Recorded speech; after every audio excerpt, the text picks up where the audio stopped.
Welcome back.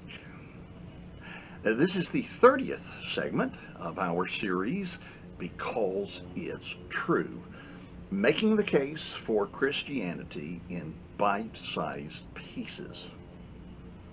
Now, before we begin to delve deep into the defense of that which is the cornerstone of the Christian faith, that which the Bible teaches is true, that which Christians have affirmed from the very beginning, let's make sure that we know unequivocally what it is that's being defended. Here are the facts. When I say facts, I mean actually, really, indeed, truthfully.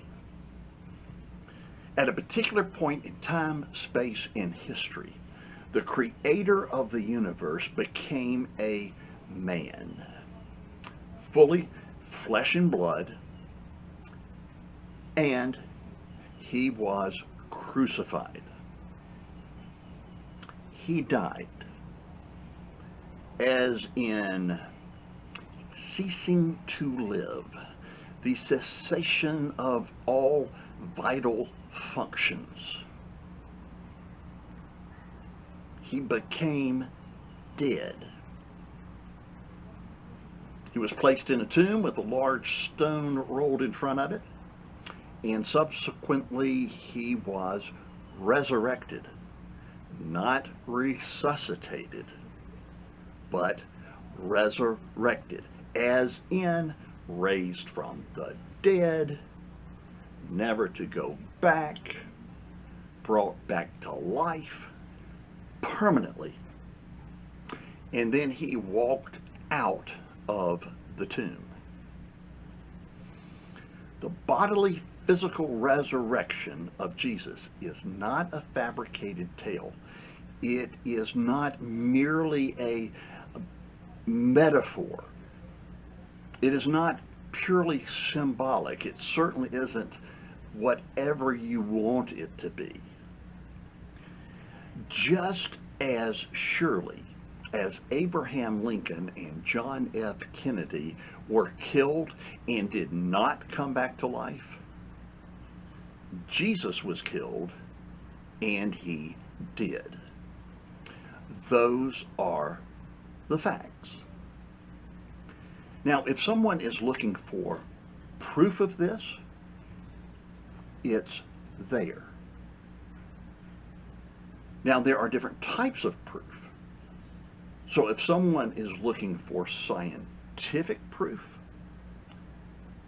I'll be happy to give them that as soon as they can give me scientific proof that Abraham Lincoln was killed. But if they are looking for the type of proof that can be realistically sought, the type of proof that is required of any historical claim, that is evidentiary proof, it's there.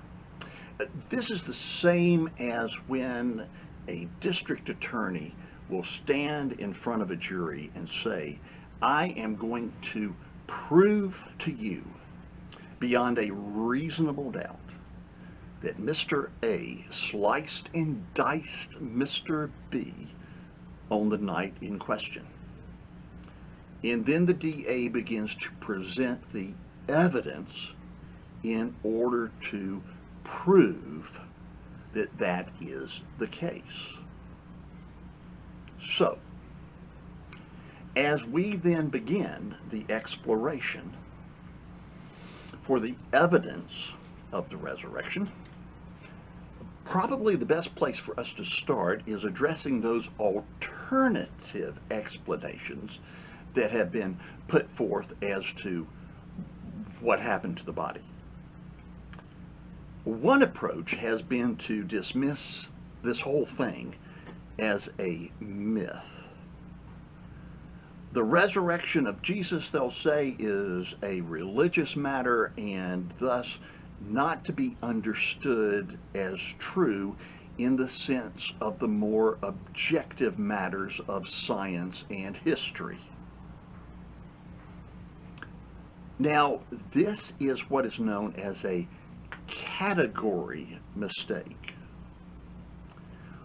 The notion that Jesus rose from the dead is by definition an historical matter, since it is making a claim for something that happened in history. The historical claim is either true or it's false. But either way, it is an historical claim. So, when we are dealing with the claim that Jesus rose from the dead, we are dealing with history. Now, another response has been to minimize its significance. Much of our culture will say, Christianity can be helpful and it's good, but it has its place. And oftentimes this will lead to the encouragement of the privatization of faith. Well, this is not a logical option because there are only two possibilities. Jesus' resurrection is historically true. Thus, Christianity is infinitely important for all of life and for everyone and all of their lives, or Jesus' resurrection is historically false. And thus, for all practical purposes, Christianity is of no importance. And actually, it's a fraud.